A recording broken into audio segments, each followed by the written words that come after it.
Welcome back everyone. Welcome to civil service study UPPCS 2024 के लिए test series चल रही है और उसमें हम हिस्ट्री की 6 क्लास की एनसीईआरटी को कवर कर रहे हैं। जो नेक्स्ट टॉपिक होगा वो होगा भोजन संग्रह से उत्पादन तक। ठीक है, जितने भी प्रश्न इंपॉर्टेंट बनेंगे इसमें हम कवर करेंगे। बाकी इस टेस्ट सीरीज़ की प्लेलिस्ट बना रखी है, वहाँ पर आप टेस्ट नंबर 1 से लेकर 31 तक पहुँच सकते हैं। डिस्क्रिप्शन बॉक्स में लिंक है उसका। तो चलिए स्टार्ट करते हैं। तो इसका पहला प्रश्न है इस टॉपिक का, निम्नलिखित में से सबसे पहले किस जंगली जानवर को पालतू बनाया गया? बैल, कुत्ता, बकरी, गाय। देखिए, सबसे पहले जिस जंगली जानवर को पालतू बनाया गया वो कुत्ते का पूर्वज था, तो कुत्ता इसका आंसर हो जाएगा सी। सबसे पहले जिस जानवर को पालतू बनाया गया वह कुत्ते का जंगली पूर्वज था, तो सी है इसका आंसर, यानी कुत्ता, डॉग। ये नंबर इस पर कॉल या व्हाट्सअप करके आप फुल टेस्ट पीडीएफ सीरीज़ प्राप्त कर सकते हैं यूपीपीसीएस की।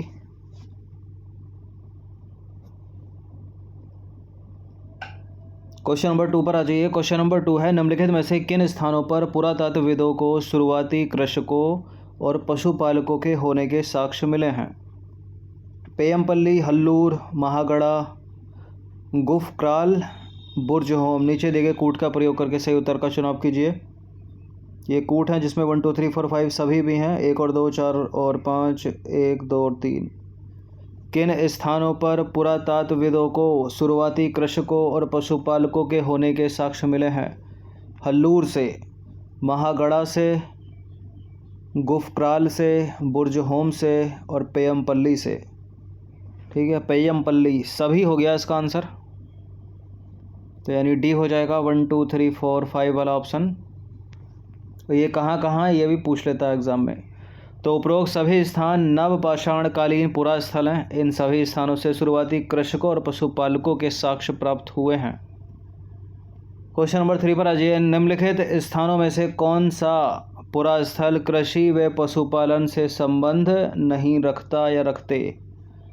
कोल्डी हवा, चिरांद, दाऊजली हेडिंग, मेहरगढ़, कुरनूल। मेहरगढ़ पाकिस्तान के बलूचिस्तान में, ठीक है, ये तो रखता है कृषि और पशुपालन से संबंधित। कोल्डी हवा उत्तर प्रदेश में बिल्कुल रखेगा।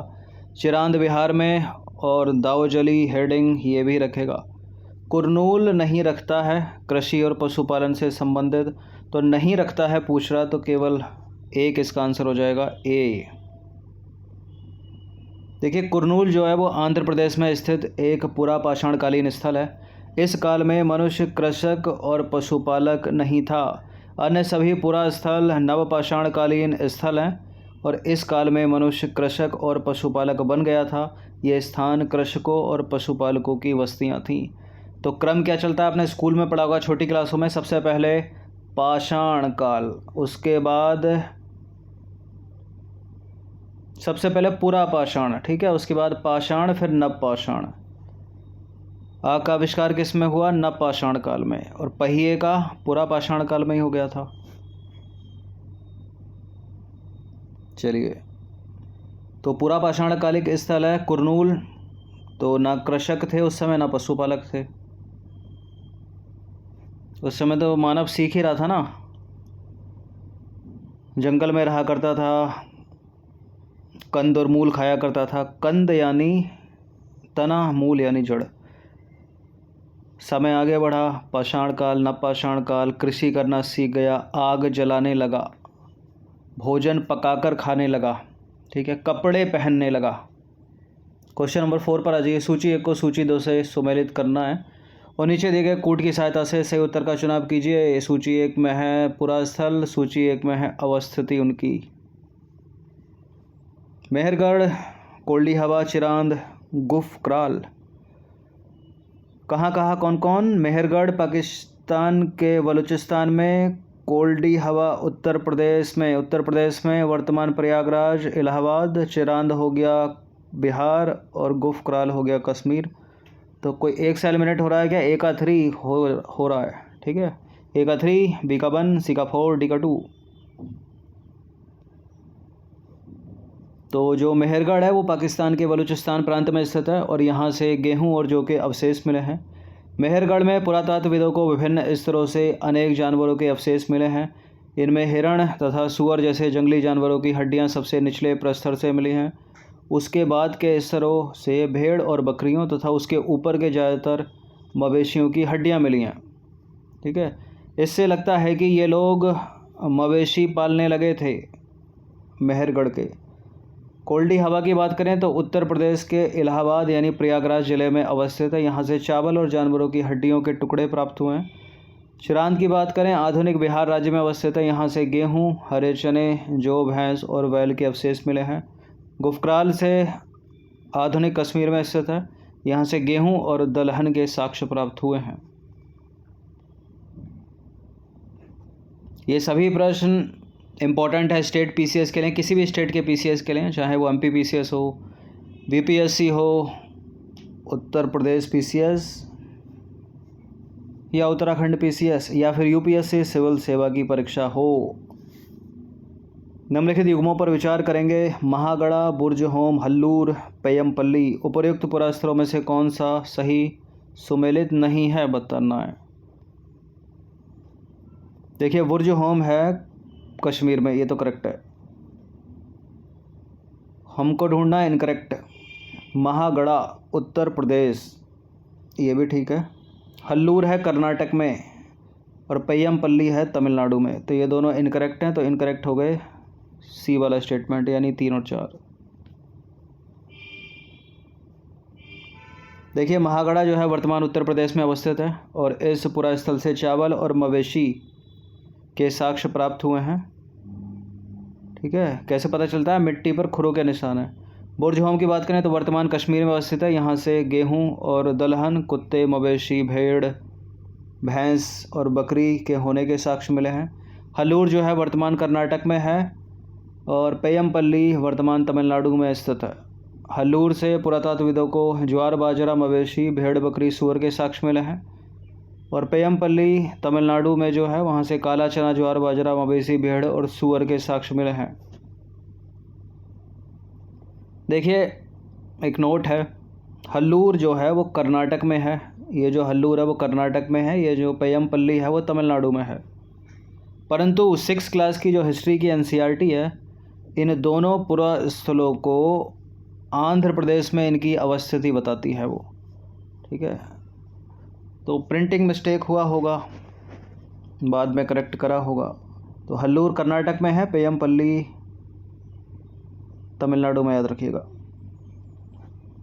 नंबर 6 पर आ जाइए। पुरातत्वविदों को कुछ पुरास्थलों पर झोंपड़ियों और घरों के निशान मिले हैं। बुर्जहोम पुरास्थल से प्राप्त ऐसे साक्ष्यों के संदर्भ में निम्नलिखित कथनों पर विचार कीजिए। बुर्जहोम की बात हो रही है। यहाँ के लोग गड्ढे के नीचे घर बनाते थे। इन घरों को गर्तावास कहा जाता है। यहाँ से झोपड़ियों के भीतर और बाहर दोनों स्थानों पर आग जलाने की जगह मिली हैं। कहाँ था बुर्जहोम?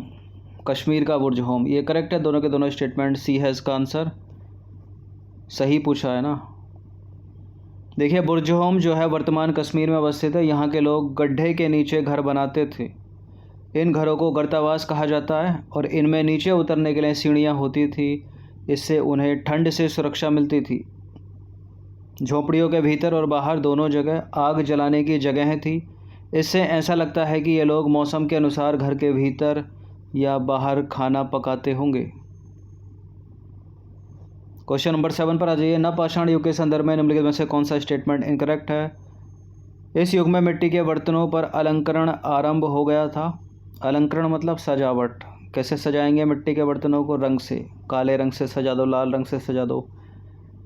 एक स्टेटमेंट है सी वाला। इस युग में वनस्पतियों व अन्य चीज़ों को पीसने के लिए ओखली व मूसल का प्रयोग होने लगा था और ये चीज़ आज तक चल रही है। नवपाषाण काल की है, वर्तमान समय तक चल रही है। बी वाला स्टेटमेंट, इस काल के औजारों की धार को अधिक पैना करने के लिए उन पर पालिश चढ़ाई जाती थी। ठीक है, आजकल जंग से बचाने के लिए चढ़ाई जाती है। देखा जाए तो अगर जंग नहीं लगेगी तो बरकरार रहेगी, उसकी धार पैनी रहेगी। और पहला है, इस काल में पुरापाषाण कालिक औजारों का प्रयोग और निर्माण पूर्णतः बंद हो गया था नवपाषाण काल में। देखिए, पुरापाषाण काल के जो औजार थे उनका प्रयोग नवपाषाण तक होता रहा। गलत है ये स्टेटमेंट। बाकी बी करेक्ट है, सी करेक्ट है और डी करेक्ट है। इनकरेक्ट अपने को ढूंढना है तो ए आंसर हो जाएगा। देखिए, नवपाषाण युग से प्राप्त उपकरण पुरापाषाण युग से भिन्न है, इसी कारण इस युग को नवपाषाण युग कहा जाता है या गया है। इनमें से कुछ औजारों में धार को अधिक पैमाना करने के लिए पॉलिश होती थी, तो पॉलिश वाला स्टेटमेंट सही हो गया। कुछ औजार हड्डियों से भी बनाए जाते थे और इस काल में पुरापाषाण कालिक औजारों का निर्माण और प्रयोग भी होता था, तो गलत हो गया पहला वाला स्टेटमेंट, वही आंसर हो गया। चीज़ों को पीसने के लिए ओखली व मूसल का प्रयोग इस काल में, किस काल में? नवपाषाण काल में किया जाता था, जो आज हजारों सालों बाद भी प्रयोग में लाए जाते हैं। देखिए, इस काल के पुरास्थलों से विभिन्न प्रकार के मिट्टी के बर्तन मिले हैं। कभी कभी इन पर अलंकरण भी किया जाता था, जिनका उपयोग चीज़ें रखने के लिए किया जाता था। धीरे धीरे लोग जो है वो बर्तनों का प्रयोग खाना बनाने के लिए भी करने लगे। क्वेश्चन नंबर 9 पर आ जाइए। निम्नलिखित पर विचार करेंगे। कथन, कारण और नीचे दिए गए कूट की सहायता से सही उत्तर का चुनाव कीजिए। नवपाषाण काल के लोग कपड़े बुनने लगे थे। कारण क्या है इसका? नवपाषाण काल में कपास उपजाया जाने लगा था। बिल्कुल, नवपाषाण काल के लोग कपड़े बुनने लगे थे क्योंकि कपास उपजाया जाने लगा था। ये करेक्ट है, दोनों के दोनों स्टेटमेंट, और व्याख्या भी कर रहा है, तो ए है इसका आंसर। ये स्पष्टीकरण वाले 1-2 प्रश्न जरूर पूछे जाते हैं, पीसीएस में भी पूछे जाते हैं, आरओ में भी पूछे जाते हैं, और यूपीएससी सिविल सेवा में भी। देखिए, नवपाषाण काल में मनुष्य ने कपड़ा बुनना सीख लिया था। इसके लिए कपास जैसे आवश्यक पौधे उगाने में अब मनुष्य सक्षम हो गया था, तो ए करेक्ट है, यानी स्पष्टीकरण भी करता है। क्वेश्चन नंबर 9 पर आ जाइए। मेहरगढ़ निम्नलिखित में से किस दर्रे के निकट स्थित है? मेहरगढ़ जो कि है पाकिस्तान बलूचिस्तान में, तो दर्रा उधर ही वाला होगा। क्या है? काराकोरम या बोलन? गोमल नहीं है, खैबर नहीं है, काराकोरम नहीं है, बोलन दर्रा, ए। देखिए, मेहरगढ़ जो है वो किरथर पहाड़ियों में स्थित बोलन दर्रे के समीप एक हरा भरा समतल स्थान है। ये पाकिस्तान के बलूचिस्तान प्रांत में स्थित है और ईरान जाने के लिए बोलन दर्रा एक महत्वपूर्ण मार्ग है। एक और प्रश्न आ गया है कथन कारण वाला। स्पष्ट दोनों सही होंगे, स्पष्टीकरण करेगा तो आंसर ये होगा। दोनों सही होंगे, स्पष्टीकरण नहीं करेगा तो आंसर बी होगा। इन दोनों में से कोई सही गलत होगा तो आंसर सी या डी में से दिया जाएगा। कथन क्या है? कथन है, मेहरगढ़ से प्राप्त कब्रों में मृतकों के साथ कुछ सामान भी रखा जाता था। कारण क्या है इसका? मेहरगढ़ के लोगों का मानना था कि मृत्यु के बाद भी जीवन होता है। बिल्कुल, मेहरगढ़ से प्राप्त कब्रों में मृतकों के साथ कुछ सामान भी रखा जाता था। ठीक है, क्यों? उनको लगता था कि मेहरगढ़ के लोगों का उनको लगता था कि मृत्यु के बाद भी जीवन होता है। ठीक है, तो यानी उस चीज़ की उसको ज़रूरत होगी जो वो जीवित रहते हुए उपयोग करता था, तो वो चीज़ उसकी वहाँ रख दी जाती थी कब्र के भीतर। तो बिल्कुल ये करेक्ट है, दोनों के दोनों स्टेटमेंट सही भी हैं, स्पष्टीकरण भी कर रहा है, तो ए है इसका आंसर। देखिए, मृत्यु के बाद सामान्यतः मृतकों के सगे संबंधी उसके प्रति सम्मान जताते थे। लोगों की आस्था थी कि मृत्यु के बाद भी जीवन होता है, इसलिए कब्रों में मृतकों के साथ कुछ सामान भी रखे जाते थे। मेहरगढ़ से ऐसी कब्रें मिली हैं, तो ए है इसका आंसर। क्वेश्चन नंबर 11 पर आ जाइए। मेहरगढ़ से प्राप्त एक कब्र में निम्नलिखित में से किस पालतू को मृतक के साथ दफनाया गया था? बकरी, कुत्ता, भेड़, मुर्गी। ठीक है, ये लोग मानते थे कि मृत्यु के बाद भी जीवन है, तो उस चीज़ की ज़रूरत जो मर गया है उसको वहाँ पड़ेगी, तो बकरी दफनाई थी, बकरी के साक्ष्य मिले हैं, ए है इसका आंसर। देखिए, मेहरगढ़ से प्राप्त एक कब्र में एक मृतक के साथ एक बकरी को भी दफनाया गया था।